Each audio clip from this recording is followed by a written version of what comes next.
وما أرسلناك إلا رحمة للعالمين. Bismillahirrahmanirrahim. Assalamualaikum warahmatullahi wabarakatuh.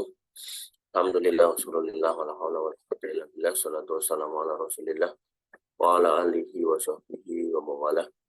Wa nifidina azani Allah wa iyyakum.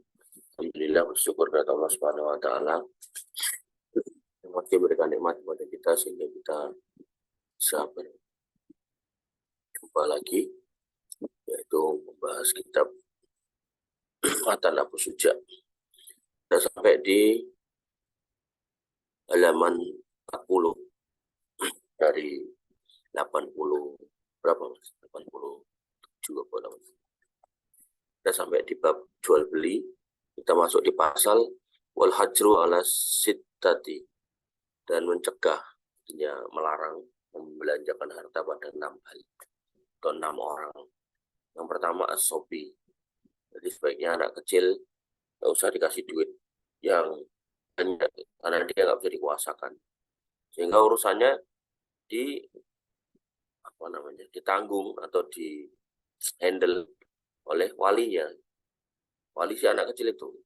Kemudian wal majnun, demikian halnya dengan orang majnun. Kemudian wasafi, dan juga orang yang di sini diterjemahkan dungu, bisa dibilang safi itu di atasnya bodoh, tapi di bawahnya gila. Jadi mungkin masuk di situ anak-anak yang menderita tunagrahita, jadi sindrom Down, cacat mental. Kemudian wal al-mubadzir lil malihi, jadi yang dia termasuk di dalamnya adalah orang-orang yang suka memubadzirkan harta. Jadi kalau kamu punya anak, naudzubillah, dikasih berapa aja habis, ya, dikasih apa aja dijual, maka sebaiknya nggak usah dikasih. Nggak usah dikasih bukan berarti kita pelit, bukan, tapi lebih kepada kita jaga jangan sampai habis.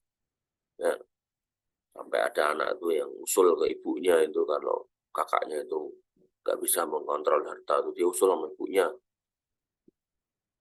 Bu, warisannya didahulukan aja, bagi sekarang, biar si Fulan ini, saudaranya itu punya pegangan, karena dia butuh duit banyak. Anaknya nggak lebih pintar daripada ibunya. Alhamdulillah ibunya pintar. Ibunya ngomong, enggak, saudaramu itu dikasih berapa habis. Tak kasih sekarang, ibaratnya itu harta warisan, tak kasih sekarang nanti malah habis. Malah aku nggak mati-mati, malah istilahnya lihat anak itu malah menghabiskan apa-apa gitu. Mendingan gitu aja, dia butuh apa tak kasih, butuh apa tak kasih. Sehingga yang harus kita pahami ya, orang tua itu harus bijak, dan jadi anak jangan goblok gitu. Jadi malah mengusulkan sesuatu yang istilahnya apa ya, yang kalau sampai itu nggak sesuai dengan bayangannya, dia akan mikirnya itu udah tua, jadi kok itu dikasihkan, toh nanti juga jadi warisan, ibu endang mati, ya kan endang mati, orang mati. Hal seperti ini kan juga perlu dipahami. Makanya orang tua harus kenal sama anaknya modelnya gimana. Anaknya ini kalau dikasih duit bisa ngembangkan, ya, pancing terus biar kemudian secara bisnis itu berjalan. Tapi kalau kasih berapa aja habis, kasih apa aja dijual itu, maka ya sebaiknya nggak usah kemudian, orang Jawa bilang itu nggak usah diujo gitu. nggak usah dijor-jorin itu. Kamu butuhnya apa buat makan sehari, berapa, 10.000 atau 30.000 atau 50.000 sebulan, 1,5 nih buat makan seminggu. Kasih seminggu dulu. Kalau dikasih sebulan di awal, habis sudah. Karena dia nggak punya mental untuk mengembangkan harta. Yang ada adalah safi ini tadi. Dia justru mau membadirkan harta. Kemudian wal muflis irtakabathu ad-duyun, orang bangkrut yang menanggung banyak utang, itu juga jangan dikasih duit. Sana kemarin utang, kasih duit banyak-banyak ya, belum tentu buat nyerutang, buat foya-foya, dia ngutang lagi. Contohnya siapa orang kayak gitu? Penjudi. Udah tahu penjudi gitu kan, dikasih telepon sama saudaranya yang menjudi, pinjam duit berapa juta nih gitu. Kapan balikin? Sebulan. Bohong lagi gitu. Maka ini harus kemudian dipahami. Dan fikih ini membuat kita itu menjadi orang yang lebih bijak. Dan tidak memberi orang-orang seperti ini bukan berarti kita pelit, bukan. Kita tuh justru nggak pengen dia itu tersungkur di dalam masalah lebih dalam. Kemudian wal marid mukhif wa alaihi fi mazada ala sulus, yaitu orang sakit yang dikhawatirkan berwasiat lebih dari sepertiga, jangan dikasih harta. Maksudnya apa? Ada orang-orang sakit yang kemudian dia punya rasa cinta pada sebagian anaknya atau sebagian saudaranya atau sebagian orang yang dia cintai. Ya, kalau wasiat itu nggak boleh diberikan kepada ahli waris ya. Jadi misal dia punya teman, gitu. Ya teman itu bukan ahli waris, so. Sangat dicintai. Ya, misal bapakmu lah punya teman itu yang sangat disayanginya, gitu.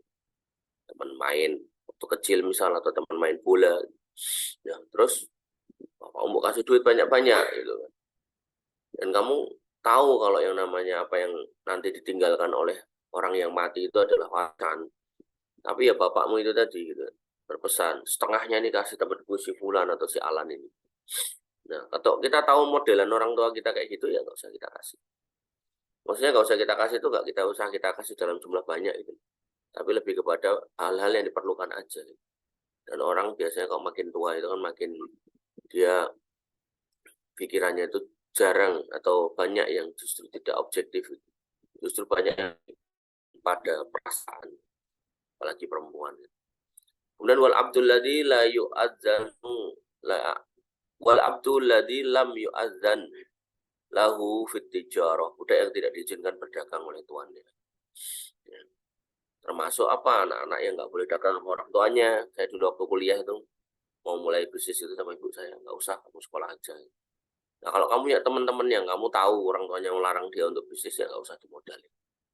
Ya, termasuk kita kalau kita emang nggak boleh untuk bisnis sama orang tua kita ya kita jangan bisnis. Kecuali kita udah nikah ya, kalau udah nikah itu tanggung jawab kita sendiri ya. Tapi kalau kita masih sama mereka dan mereka pengen kita belajar ya fokus belajar ya. Mumpung masih kalau udah tua ya semua urusan sendiri. Nah, jadi jangan sampai kebalik-balik.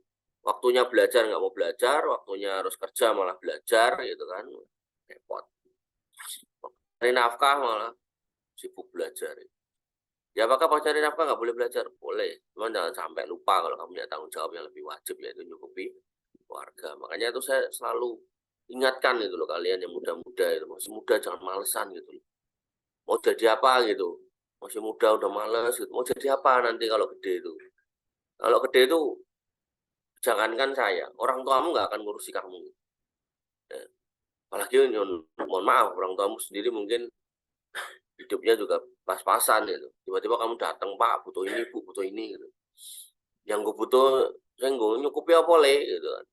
Tol sapi, orang di sapi, enek laler cekelan dolen apa ya ngono. Maka sekali lagi yang saya selalu tekankan, kamu masih muda, banyaklah belajar, banyaklah mencari ilmu, ya. Nanti pada masanya ibarat roda berputar, itu nanti akan ada kok gilirannya kamu itu istilahnya yang dipentingkan itu justru berjuang mencari nafkah itu. Khususnya laki-laki lah. Perempuan ya nanti harus jeli yang menikahi siapa. Laki-laki pemalas apa enggak. Kira-kira pemalas ya jangan mau.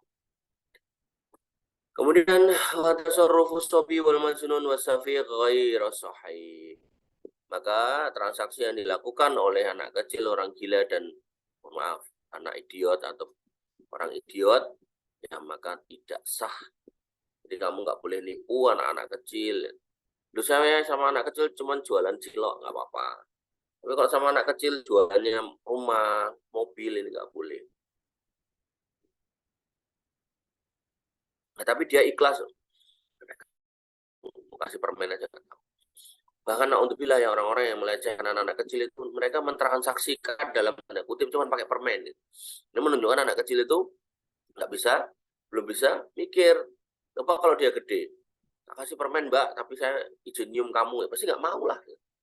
Nah, maka anak kecil pun hanya dikasih permen dia bisa dilecehkan seksual itu. Maka yang harus kita pahami, ketika kita sampai nekat melakukan itu, misal naudzubillah ya kita punya ponakan yang bapak ibunya meninggal, dia punya warisan, terus kita ojo-ojoin untuk ngelepas sawahnya atau rumahnya atau mobilnya dengan harga sangat murah, maka hakikatnya kita ini orang yang zalim. ketika kita dolim, adzulmu dzulumatu yaumal kiamat. Maka kedoliman itu akan menjadi kegelapan di hari kiamat. Jadi jangan merasa, wih yes, untuk rumah murah, harganya harus 1 miliar, tak bayar cuma 50 juta.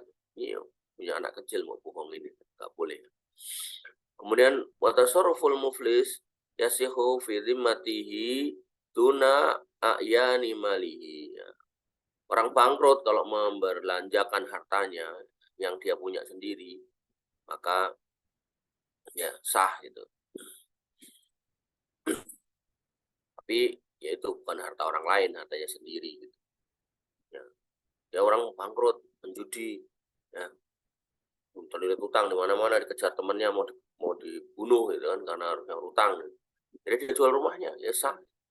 Karena dia kan hakikatnya otaknya nggak bermasalah. Kalau yang di atas tadi anak kecil, orang gila sama orang idiot itu kan yang bermasalah otaknya. Itu maka jual belinya nggak sah. Wa tasarruful marid fi mazata ala sulus mauqufun ala ijarati warsihi min ba'dihi. Dan orang yang sakit dalam jumlah lebih dari sepertiga, artinya nanti di potensi dia memberikan wasiat lebih dari sepertiga, maka tergantung izin ahli warisnya. Nah, contohnya tadi saya kasih contoh bapakmu, gitu. Bapakmu kamu kasih duit banyak, terus bapakmu berwasiat, mungkin nanti tak kasihkan si fulan karena dia ada teman baik saya. Gitu. Ketika kalian pada kerja ke sana kemari keluar kota, aku sendirian dia yang nemenin. Tak kasih setengah dari harta ini, gitu. Ya, maka ahli warisnya kalian, gitu. Maka kalian yang punya hak untuk memilih, memutuskan. Dan itu kalau kita paham fikih ya, wasiat nggak boleh lebih dari sepertiga. Dikelirkan, nanti nggak selalu wasiat itu harus benarkan ya. Ada yang konsultasi sama saya itu nanya, si fulanah bibinya gitu, itu ngasih wasiat rumahnya setengahnya buat aku, gimana? Ya nggak boleh. Terus bolehnya gimana? Ya maksimal sepertiga. Dengan catatan kamu bukan ahli waris dari bibi. Artinya dia punya ahli waris yang lain. Yang mana kamu tertutup, nggak boleh. Tapi kalau kemudian kamu udah dapat hak waris, maka nggak boleh dapat waris. Oh, kalau saya sebenarnya anaknya saya dapat hak waris, tapi kalau bagian saya sedikit, saya pilih jalur wasiat. Jalur wasiat gimana? Nggak boleh. Ya, maka ketika udah cepat warisan, ya warisan. Nggak boleh pindah jadi wasiat. Ya, Allah Ta'ala. Kemudian watasarruful abdu yakunu fi dhimmati yudba'u bihi ba'da idkihi. Dan budak gitu, boleh melakukan pembelanjaan tanpa izin tuannya ya, dengan catatan ya, ia dituntut sendiri setelah merdeka jika terjadi kerugian. Artinya kalau dia nekat transaksinya sah, cuman kalau rugi dia yang nanggung. Kalau yang di atas tadi gitu kan, yang nanggung ya ahli warisnya, cuman yang ini ya dia sendiri yang nanggung. Allah Ta'ala. Kemudian as-sulhu wa yasikhu sulh ma'al iqrar fil amwal, maka perdamaian sah dengan melafalkan adanya penetapan, adanya ikrar tentang harta benda. Wa ma afdha ilaiha wa huwa nau'ani, dan apa saja yang di situ ada ganti ruginya terhadap benda-benda itu. Ya, artinya kalau kita merusak sesuatu itu, maka perdamaiannya ya dengan mengganti. Ya, kamu pinjam motor mau tabrakin gitu kan. Jadi dikatakan damai, dikatakan selesai masalah, nggak dituntut di akhirat ya kalau motornya kamu ganti atau kamu perbaikin sesuai dengan kesepakatan. Ya, dan dua hal yaitu ibra'u wa mu'awadoh, yaitu ibra' dan mu'awadoh. Ibra' itu apa? Fal ibra' iktisaruhu min haqqihi ala ba'dihi. Wala yajuzu ta'liquhu ala syartin. Yaitu tuntutan pendakwa hanya atas sebagian haknya dan hal ini tidak boleh digantung dengan syarat. Artinya kalau misal terdakwanya ini, ya oke, aku mau kalau kamu ganti rugi, ya dia ganti rugi ya selesai. Tapi kalau kemudian ganti ruginya adalah motornya bisa jalan kok cuma diganti bannya doang gitu kan udah bisa jalan dengan ban ini. Ya tapi setangnya peok lah segala macam ya. Maka ini nggak pas. Maka untuk melakukan ibro ini harus sesuai dengan yang disepakati. Wal mu'awadoh, yaitu aduluhu an haqqihi ila ghairihi wa yajzi alaihi hukmul bai'. Jadi ada dua kondisi, yaitu ibro, orangnya nuntut apa kita kasih, kemudian yang kedua yaitu kita mengganti dengan barang punya kita. Ya, misal barangnya dia motornya anggaplah harganya 7 juta, kita rusakin gitu. Ya wis tak belinya motormu nih 7 juta nih, duit. Nah, itu. Atau kemudian kita punya motor nih, kalau kamu tak ganti motorku ini mau enggak? Ya otomatis motormu yang tak rusakin tak minta. Boleh. Maka itu terjadi tukar-menukar. Jadi ibro ini sesuai tuntutannya, wawadoh, ya kita yang menawarkan dengan cara mengganti sesuai dengan yang kita sanggupi. Bisa duit, bisa barang. Kemudian wa yajuzu lil insan, dan boleh buat manusia ayyusri'a rausyanaan fitorikin nafidin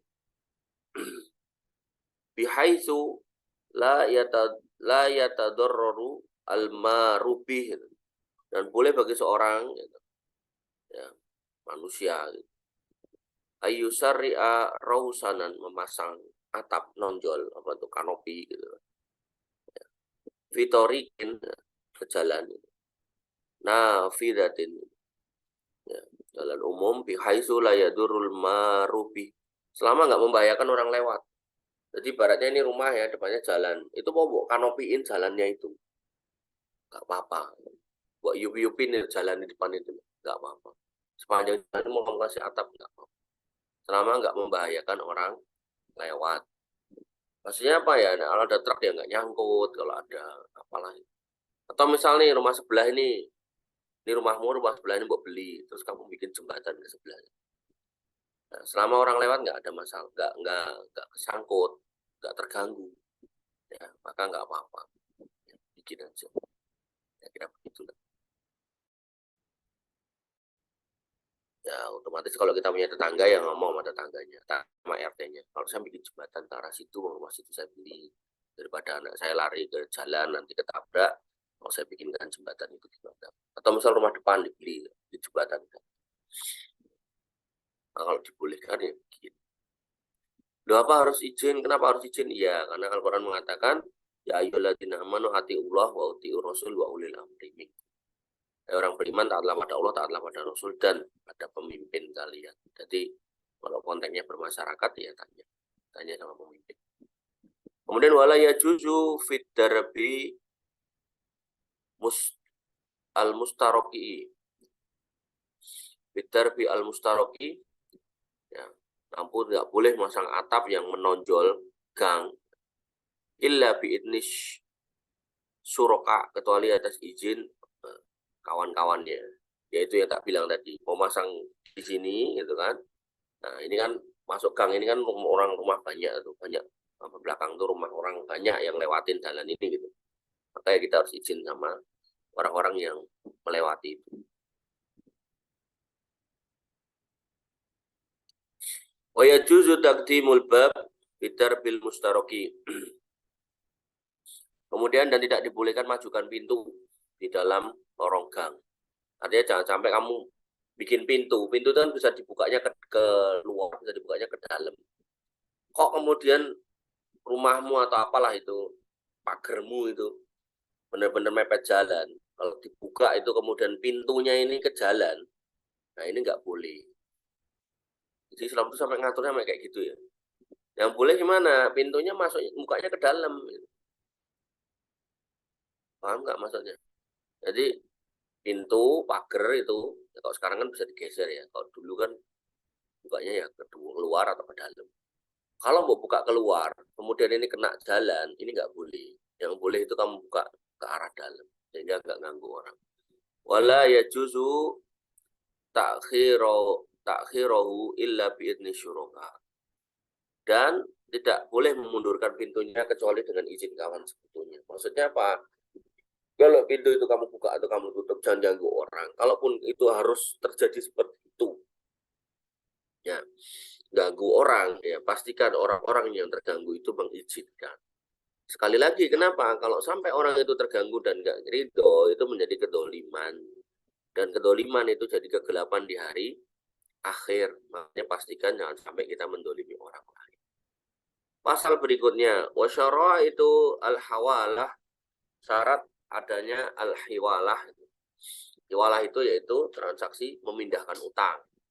Angga punya utang 1 juta gitu, ke Habibie.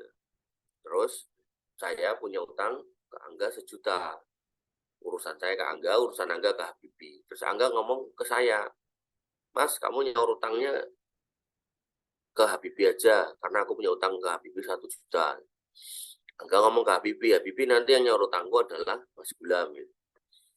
Nah, Habibie mengatakan oke, maka itulah yang namanya hawal, memindahkan utang. Nggak ada tambahan sama sekali ya. Artinya dari Angga ke Habibie 1 juta, dari saya ke Angga ya transaksinya 1 juta. Kemudian saya ke Angga 1,5, kemudian udah bayarnya ke Habibie aja 1 juta. Boleh kayak gitu. Jadi harus sama jumlahnya. Maka di sini dikatakan hawalah boleh dilakukan dengan 4 asya, 4 model. Oh, syaratnya, syarat hawalah ada 4, yaitu ridho al mahilu, yaitu ridhonya orang yang memindahkan utangnya. Jadi saya disuruh bayar ke Habibie, saya mau, ridho. Wa qubulul mihyan, dan diterimanya ya, orang yang mempunyai piutang. Punya piutang kan Habibie itu, dia mau, saya ridho, Habibie mau, gitu.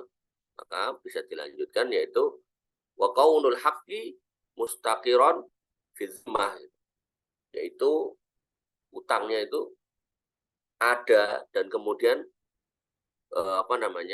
memang menjadi tanggungannya. Artinya saya benar-benar punya utang ke Angga gitu loh, bukan kemudian nggak ada utang kemudian tiba-tiba suruh nyaur.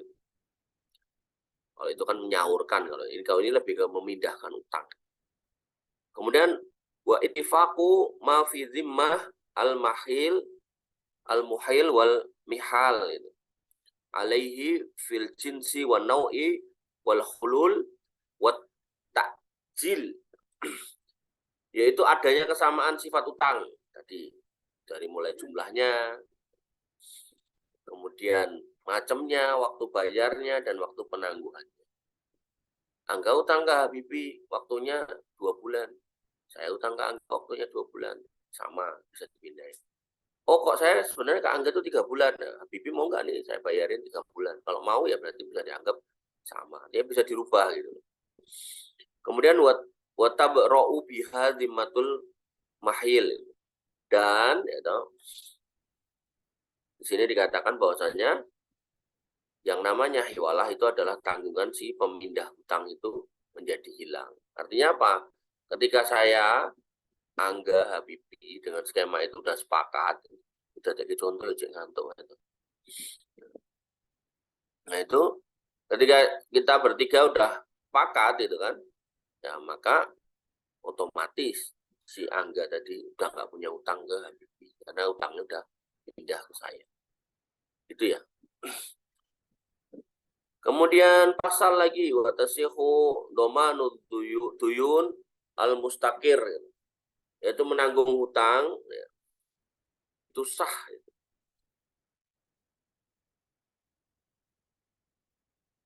Bidzimmati idza ulima qadruhu, jika diketahui jumlahnya. Jadi ini beda kayak di atas. Di atas itu memindahkan hutang.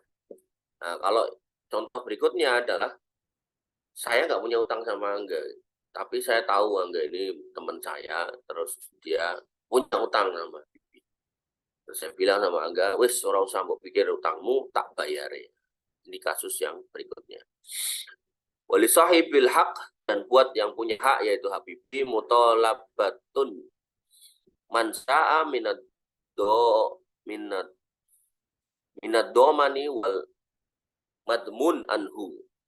Maka dia boleh menagih ke siapa yang dia sukai dari penanggung atau yang tertanggung. Wah, Habibie pakai sungkan sama saya. Dia nggak mau menagih ke saya. Dia maunya nagih ke Angga. Ya nggak apa-apa. Angga tinggal minta duitnya ke saya. Atau ternyata Habibie ya kenal sama saya dan dia juga minta ke saya nggak sungkan, nggak canggung, berani. Ya dia langsung ke saya juga nggak apa-apa. Idza kana domanu ala ma bayyanaha. Jika ya orang yang nanggung tadi udah dijelaskan. Ya, jadi udah diklirkan itu loh. Jadi saya ngomong ke Angga, utang tak bayari. Oke, saya ngomong ke Habib, utangnya tak bayari. Clear semuanya.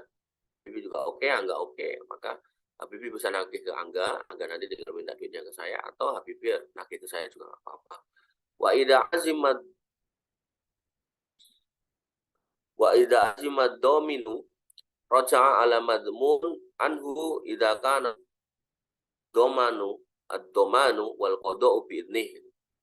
Apabila penanggung sudah menutupi utang tersebut, artinya saya sudah bayar, maka gitu, kembalilah wajib bayarnya pada si tertanggung jika penanggungan dan penutupan utang tadi dilakukan dengan izin tertanggung. Artinya apa? Kalau saya sudah selesai bayar, ya utangnya selesai. Gitu kan. Atau kalau saya belum bayar, atau belum nggak ada tanggungan saya. Atau kalau saya mundur, nggak jadi, ya maka Habibin nagih lagi ke Angga. Itulah. Wala yasihu dhamanu al-majhul. Ini customernya ini menipu. Wala yasihu dhamanu al-majhul. Maka tidak sah menanggung utang yang nggak jelas. Nah, kamu punya utang sama Bibi, punya mas, utang apa? Utang budi. Budi yang mana gitu. Ya, dulu aku pernah diselamatkan waktu aku kecemplung sungai.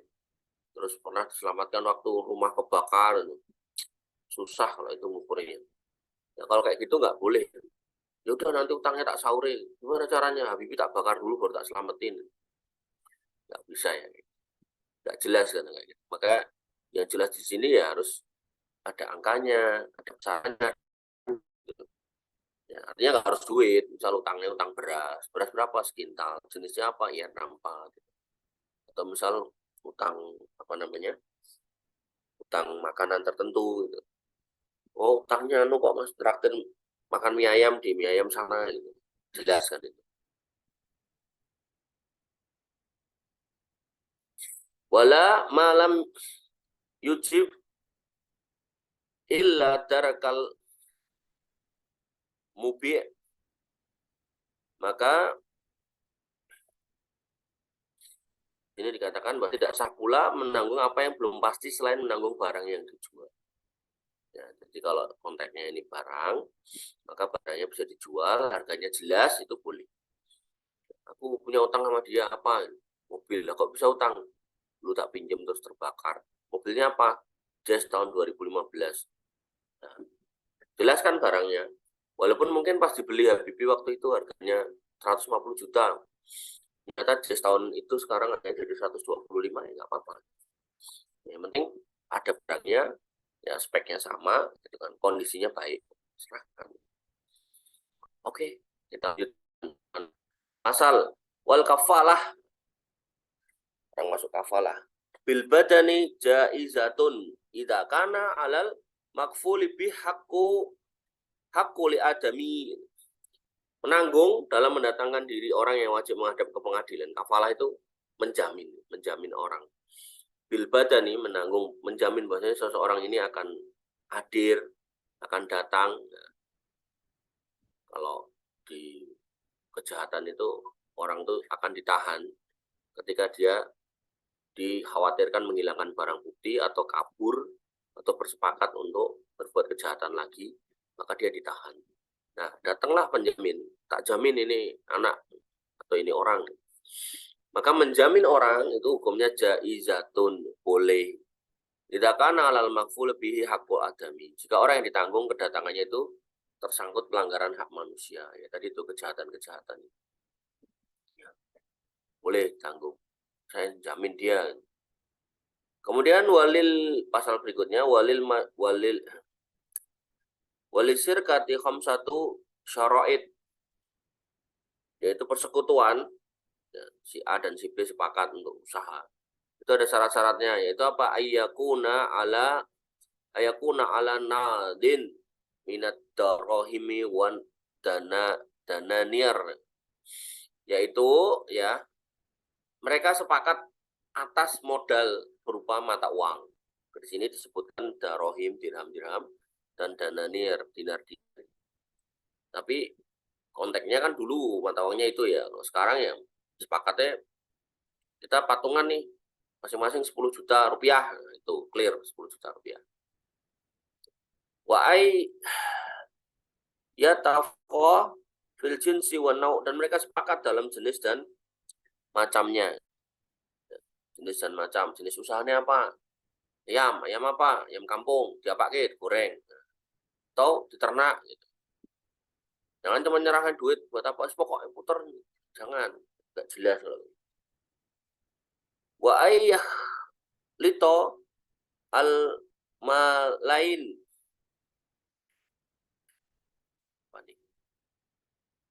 Oh. Dan harta dari dua belah pihak ini dicampur, nggak boleh dipisah. Ini bisnis pakai duitmu dulu, nanti nek gagal ya duitku tak minta, ya nggak bisa. Nyampur. Patungan 10 juta, 10 juta, bisnis gagal, rugi 15 juta. Sudah 15 juta tanggung berdua. Jadi 7,5, 7,5. Yang 5 juta balikin. Jangan kemudian, bisnis 10 juta, 10 juta. Nanti pakai dulu 10 juta punyamu. Gagal apa enggak? Nanti nek gagal yo punya kuto, nggak bisa. Ya, lito malain, harta dua orang itu tercampur. Wa ya'zana kullu wahidin minhuma li sahibi. Dan setiap orang punya izin dari koleganya. Ya, siapa yang kemudian jalankan? Oh, Angga sama Habibie lagi. Ngantuk contohnya terus, boy. Nah, Angga sama Habibie yang jalanin. Angga ngizinkan. Wah, nggak percaya sama dia nggak bisa bisnis gitu kan. Ya berarti kamu aja yang jalanin. Habibie yang nggak ngizinkan. Dua belah pihak nggak saling mengizinkan. Ya udah nggak usah usaha. Udah cari kolega yang lain gitu. Karena bahasanya tadi di depan tadi loh, wa ayyata fako, dua orang ini bersepakat. Kalau tiga ya mereka bersepakat. Ya.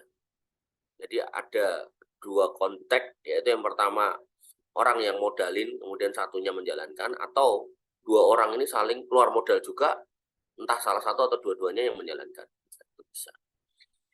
Fi at-tasarruf, dalam dalam proses pencampuran.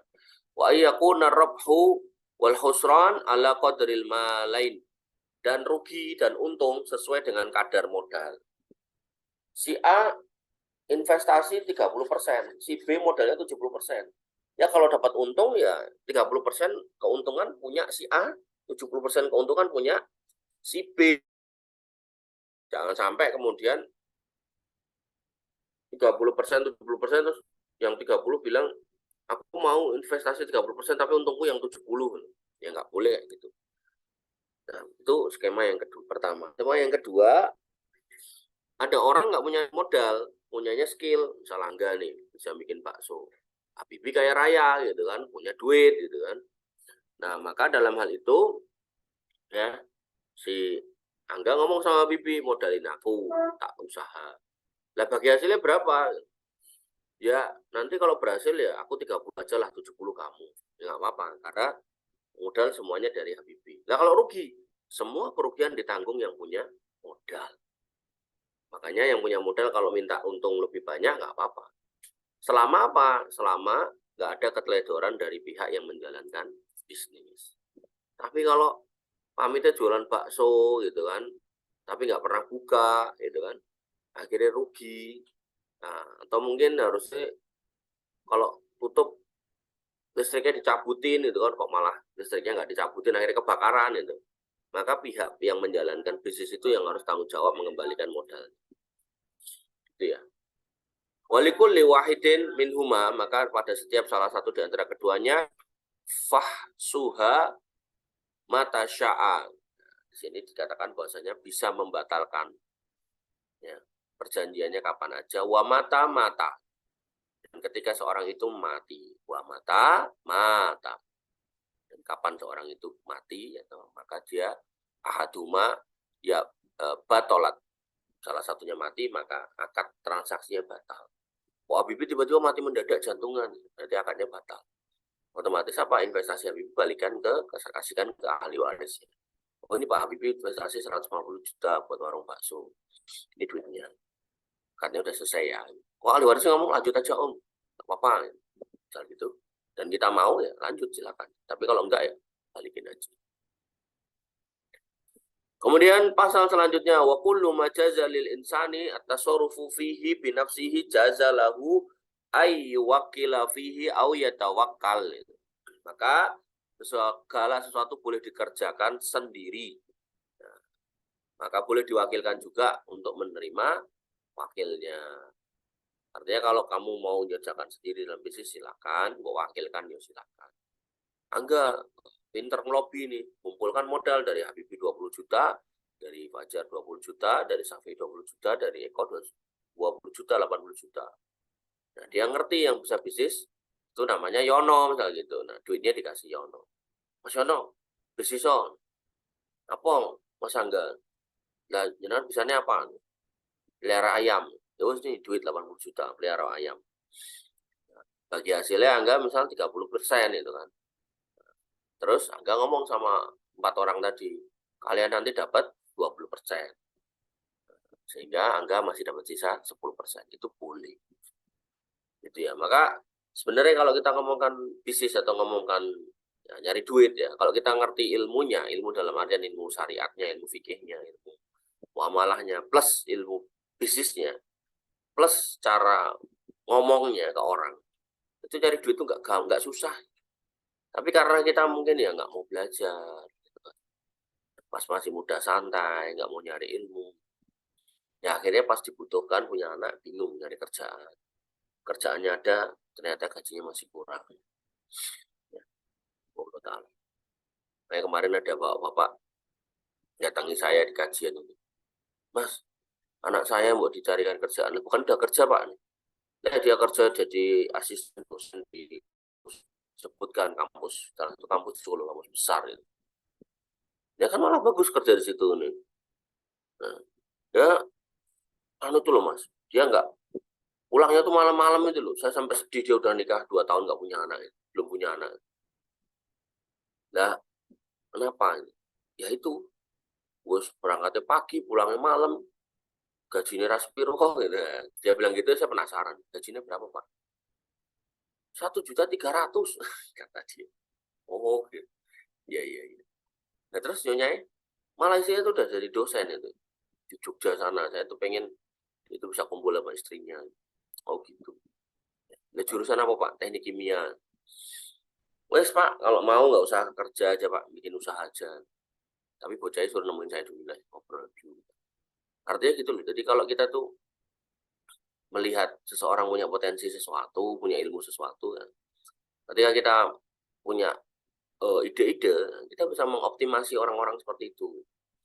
Makanya ada kaidah itu orang pintar itu bukan orang yang pintar segalanya. Orang pintar itu orang yang bisa mengumpulkan orang-orang pintar untuk bekerja buat dirinya.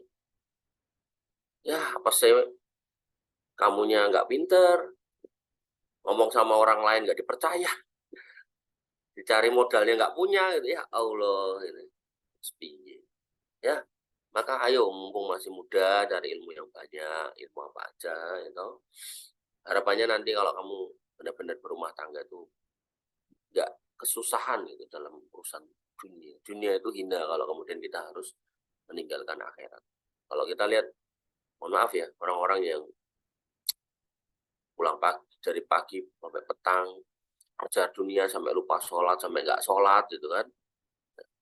Buru-buru sholat mandi aja juga enggak gitu kan, baunya minta ampun gitu kan. Itu tuh, terus kalau ditanya nanti mati mau masuk surga, bilangnya iya. Dan surga itu kan harus ditebus dengan ibadah, kadang ditebus dengan ibadah aja nggak cukup gitu kan. Maka jangan sampai kayak gitu ya. Alhamdulillah.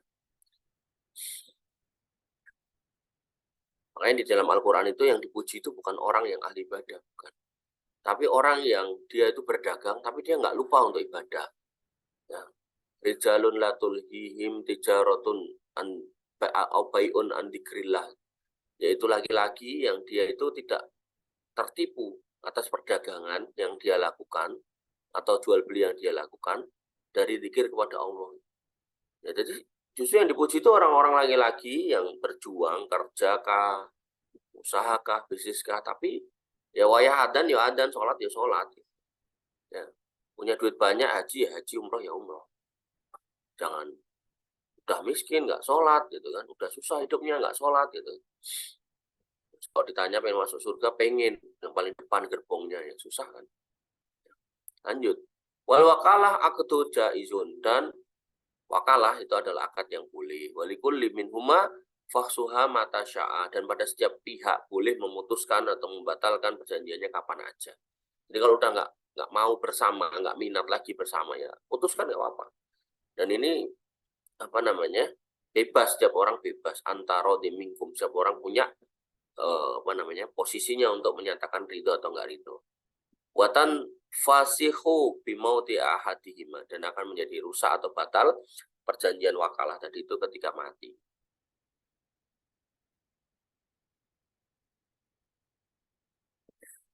Kemudian wal wakilu aminun. Nah, maka wakil ini ya, adalah orang yang amanah. Fima yakbiduhu wa fima yasrifuhu. Amanah atas apa? Atas sesuatu yang dia terima untuk dipegang atau dijalankan.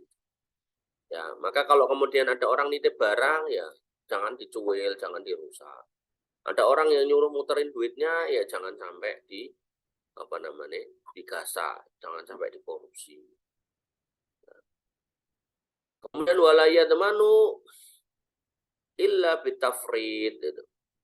Dan dia tidak menanggung resiko kecuali karena meremehkan. Tadi yang saya bilang, ya, kalau emang kita dapat modal, kita udah jalankan dengan baik dan benar, kita bikin baksonya, kita buka warungnya, kita jaga gelalah rapayu, maka tanggungannya, kerugian ditanggung yang punya modal. Tapi kok ya tadi tafrid itu, remehkan, harusnya buka nggak buka, harusnya jaga nggak jaga, bakso harusnya taruh freezer, cuma taruh meja, akhirnya busuk gitu kan, akhirnya rugi, ya, bahkan warungnya kebakar gitu kan, maka ya orang yang meremehkan ini yang bertanggung jawab. Wala yajuzu ayyabi'a yastari. Maka wakil tidak boleh menjual atau membeli apa yang mau dibeli dan mau dijual illa bisalah satu syara'id, kecuali dengan salah satu dari tiga syarat ini. Kecuali dengan tiga syarat, maaf. Yaitu ayyabi'a bisamanil misl, gitu. Yaitu menjual dengan harga pasaran. Janjian mau usaha ayam atau jangan ayam lah, mau kurban, ya jualan kambing gitu kan. Berapa butuh duit atau dana, enggak 200 juta mas. Bayangannya gimana atau hitungannya gimana atau estimasinya seperti apa? Ya 200 juta itu nanti dapat 100 kambing. Asumsinya harga belinya 2 juta, nanti tak jual minimal ya 3 juta lah gitu. Karena pasarannya kan 3,5 juta sampai 4 juta. Oh gitu ya, siap. Maka begitu disepakati seperti itu, maka ya kambingnya nggak boleh dijual kurang dari 3 juta. Karena sepakatnya adalah 3 juta.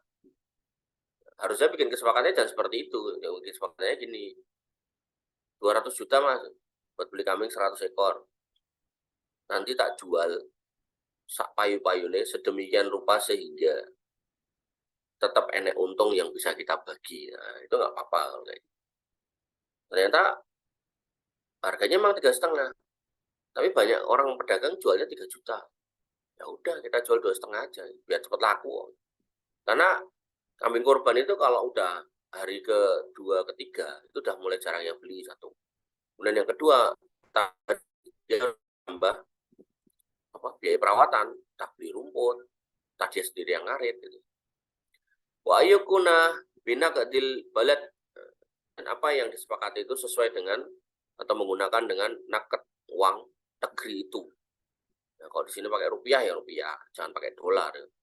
Masa jual beli kami pakai dolar, sedangkan di negeri kita pakai rupiah. Wala yajuzu ayyabi'a min nafsihi, dan tidak boleh menjual atas nama dirinya. Artinya gini, jangan sampai mengklaim itu wedusku, punya aku, padahal punya berdua gitu. Nah, apalagi konteksnya mewakilkan, mau menjualkan mobil orang gitu. Punya siapa? Punya aku lah gitu. Dan jelas punya temannya gitu. Nah, ini enggak boleh. Wala yukirru ala muwakilihi illa bi'idnih, dan tidak boleh baginya memberikan ikrar yang memberatkan pihak yang mewakilkan kecuali dengan izinnya. Artinya dalam akad wakalah jangan bikin yang susah-susah lah, yang mudah-mudah aja.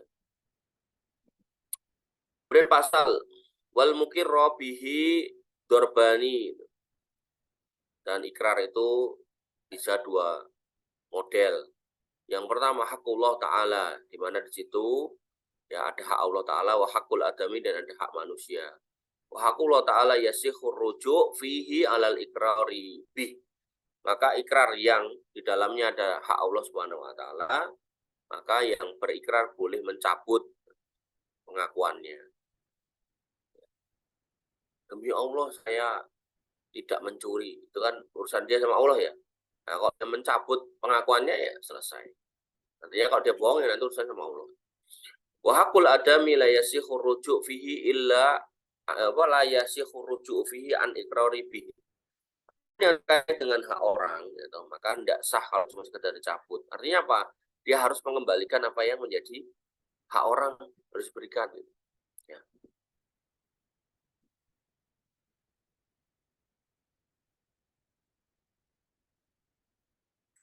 Kemudian watak takiru sihatul ikrar, dan apa namanya, ditetapkan sahnya ikrar ila salah satu syara'id, pada 3 syarat, yaitu al-bulugh.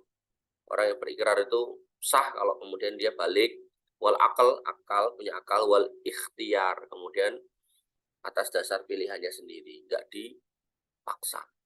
Wa ingkana bimalin, dan sekiranya itu terkait dengan harta, itu birofihi syartu robi wa huwa rus,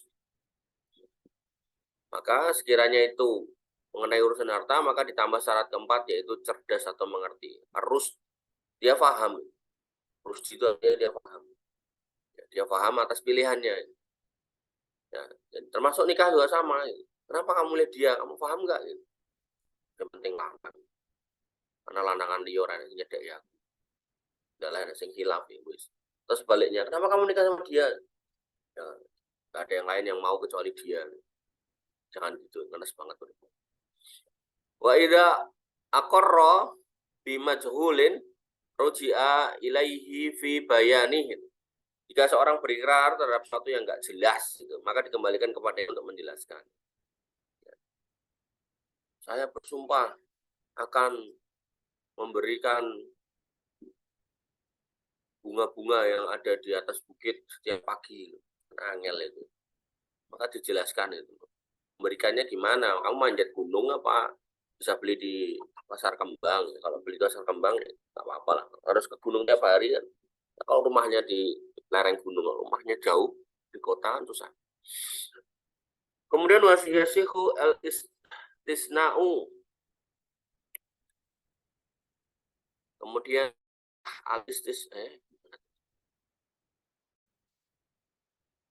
silakan ya kalau ada pertanyaan kirimkan kolom chat.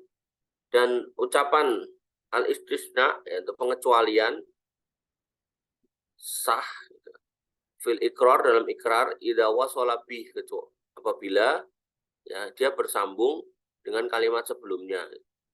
Ya, misal, saya akan berikan kamu motor dengan syarat kamu ranking 1 atau IP kamu 4,00.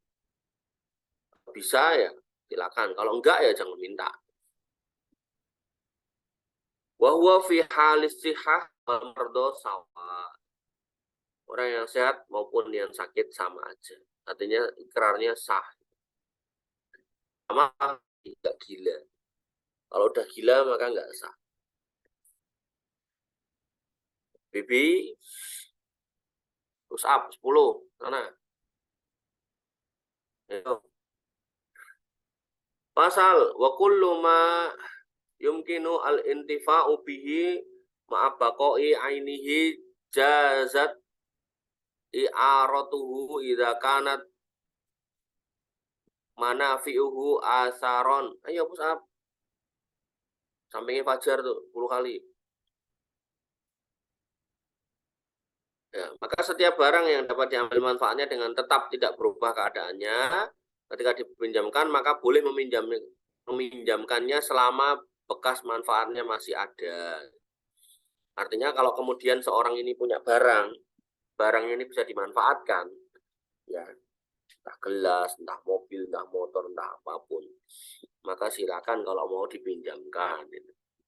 Watajuzu al-ariyah, maka dibolehkan meminjamkan barang mutlakoh secara mutlak, wa muqayyadah bi muddatin, ya, dan bisa dibatasi dengan waktu tertentu. Oh, kamu minjem motorku, ya silakan, boleh minjem 24 jam ya, ya. Wahya madmunatun alal musta'iri biqayyimatiha yaumun talafiha, yaitu apa? Ditanggung sama si peminjam. Minjem motor rusak ya kamu benerin gitu. Jangan rusak terus kamu kabur. Dan mengganti atau biqayyimatiha sesuai dengan kondisi yang dirusakin itu. Ya, ternyata di servis butuh dana 15 juta ya wis. Itu ya kamu tanggung. Dan dikembalikan pada habisnya perjanjian itu. Wa man malan, dan barang siapa yang ghasaba. Jadi kalau ini ada titiknya jadi ghadaba, marah atau durhaka, tapi kalau nggak ada ghasaba. Wa man ghasaba malan, barang siapa yang ghasab itu mengambil barang orang lain tanpa izin. Malan li ahadin, punya orang lain, lazimahu ruddu, dia harus mengembalikan. Sendal orang diambil, balikin. Ya. Pensil orang diambil, balikin. Wa arsu naksihi, demikian dia harus mengganti kekurangannya. Pensilnya utuh gitu kan, tinggal separuh, ganti utuh gitu. Sendalnya bagus, balikin petil, gak belikan yang bagus. Kalau enggak apa? Ditagih di akhirat. Wa ajrotin mislihi, dan membayar sewanya menurut umumnya tuh. Ya, jadi kalau kamu mau minta ikhlasnya orang yang kamu gosok barangnya, tanya. Motor kamu ambil 2 hari gue balikin, pasti nggak ikhlas orang. Kalau kamu nggak mau minta ikhlasnya, di akhirat ditagih. Nah, maka caranya gimana? Ya, umumnya motor itu kan disewa atau sehari 100.000 misalnya. Ya wes balikin, maaf ya, ini uang sewanya 200.000. Harapannya apa? Dia ikhlas. Ya. Jadi kalau gosok aja nggak boleh, apalagi nyolong. Ya. Nyolong hukumannya parah lagi, potong tangan. Nah, kan yang tak colong cuma Indomie. Ya, Indomie malah jadi bara api di perutmu. Ya, jadi dalam Islam itu memakai barang orang lain tanpa izin itu nggak boleh. Itu namanya gosok, suruh balikin. Kalau kemudian ada kerusakan, kekurangan dari barang itu, cuil segala macam, kita suruh ganti. Kalau orang yang kelihatan itu, kita suruh bayar sewanya. Fa in talifa dominahu bimislihi ingkana lahu misal gitu. Maka ya, jika barang itu talifa, rusak gitu kan, maka dia harus mengganti dengan ganti yang serupa. Tadi tak bilang sendalnya cuwil atau petil atau putus, ya ganti. Au biqayyimatihi in lam yakun lahu misal. Ya. Kok kemudian sendal itu udah nggak ada yang jual? Ya, tanya, dulu beli harga berapa? 500.000, ganti 500.000. Yang petil gimana? Ya buat kamu lah. Aksara makanat min yaumil ghasbi ila yaumit talfi. Yaitu apa? Menurut harga yang tertinggi pada saat itu diambil. Oh, 500.000 kan beliku 2 tahun yang lalu, sekarang harganya udah 1,5. Gitu kan, ada tuh barang-barang kayak gitu. Makin lama makin mahal gitu kan, bukan makin murah. Maka gantinya pakai yang baru, bukan harga yang lama.